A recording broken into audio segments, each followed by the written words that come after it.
lowly tarnished, playing as a lord.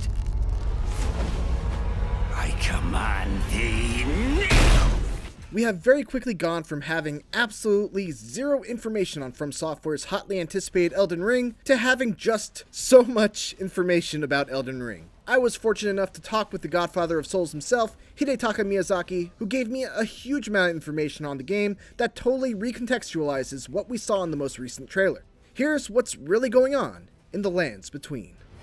They will fight, and they will die. In an unending curse. The trailer opens up in a very typical Souls-like fashion, with a softly spoken woman uttering a very cryptic message. The Tarnished will soon return.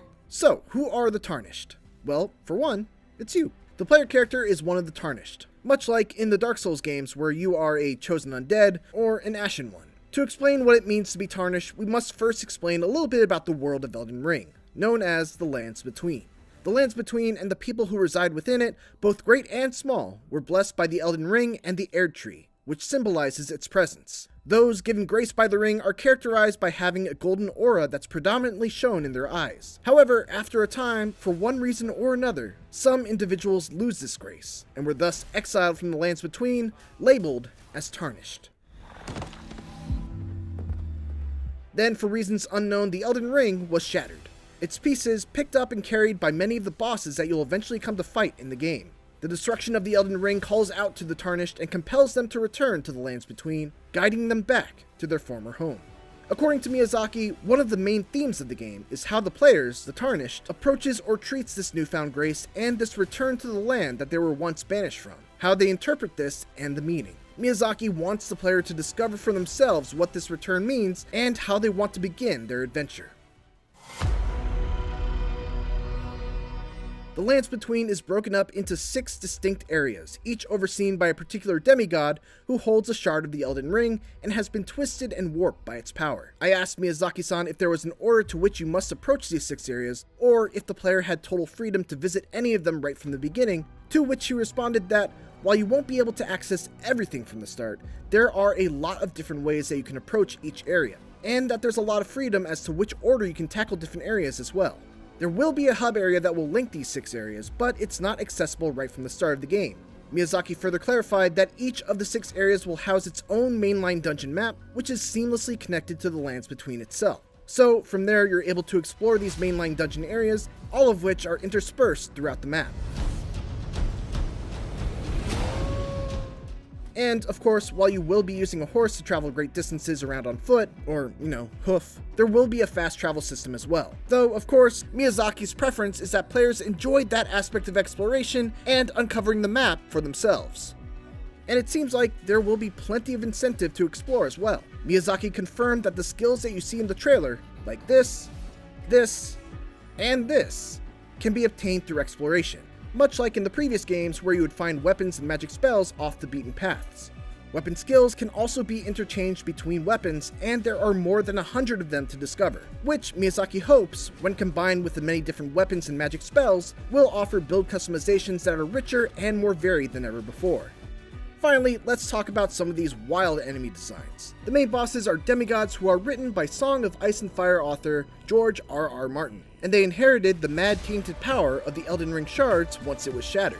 One of the things Miyazaki wanted to convey in their designs is that they're not just horrible monsters, but that there's an element of heroism and mythology to them as well, as they're essentially the old gods of this world. Each of the demigods fell to madness and ruin in their own individual ways, and FromSoft's designs aim to showcase this dichotomy of heroism and ruin.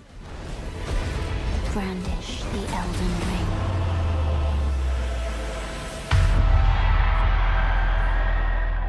A key focus in Elden Ring is to empower the player with a feeling of freedom, not just in the way in which they explore, but also in the ways they approach encounters in various situations. To that end, stealth is now a viable option in certain situations, like this moment from the trailer. You're able to crouch, sneak, and be less easily detected in tall grass.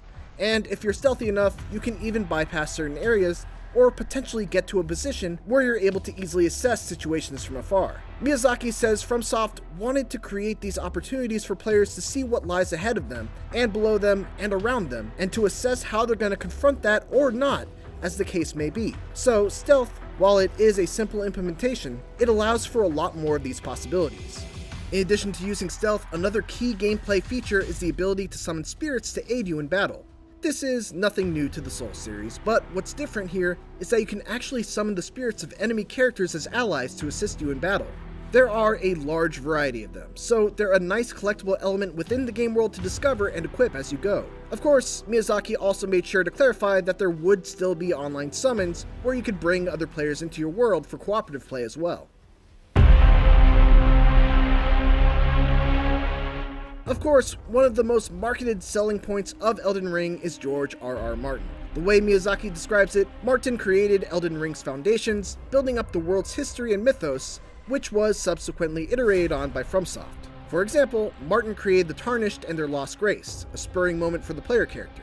But then on top of that, Miyazaki explained, FromSoft built a lot of their own world, story, and gameplay elements that are necessary to the game and necessary to the player's guidance and how they find that footing in the world. Miyazaki said it was a great collaboration, and it was a rather fresh approach for the team. Rather than imposing new restrictions on the game, Martin himself was very open to FromSoftware prioritizing the game's systems and leaving out anything they didn't want to explore, even though that ended up not being the case. Miyazaki explained that Martin's work was a huge source of inspiration and the impetus for the design of the game, so the world building and the systems went hand in hand. FromSoftware has a reputation for its unique brand of story told predominantly within the margins. Miyazaki said that this will continue in Elden Ring. We want to retain that sense of the player discovering things for themselves and enjoying uncovering the world both in terms of action and narrative for themselves. We don't want to force anything on the player. That much has not changed. However, Miyazaki was also keen to express that an ease of understanding is paramount. Elden Ring is more character-focused than previous Souls games. While the player character themselves is a blank slate, other characters will provide a sense of depth and color.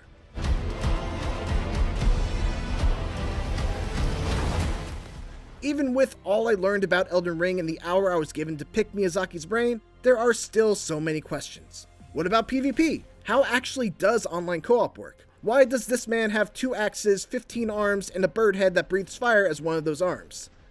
Like all Souls games, it's best to leave some information to be discovered for yourself. Fortunately, the wait is no longer without end, as Elden Ring is dated for release on January 21st, 2022.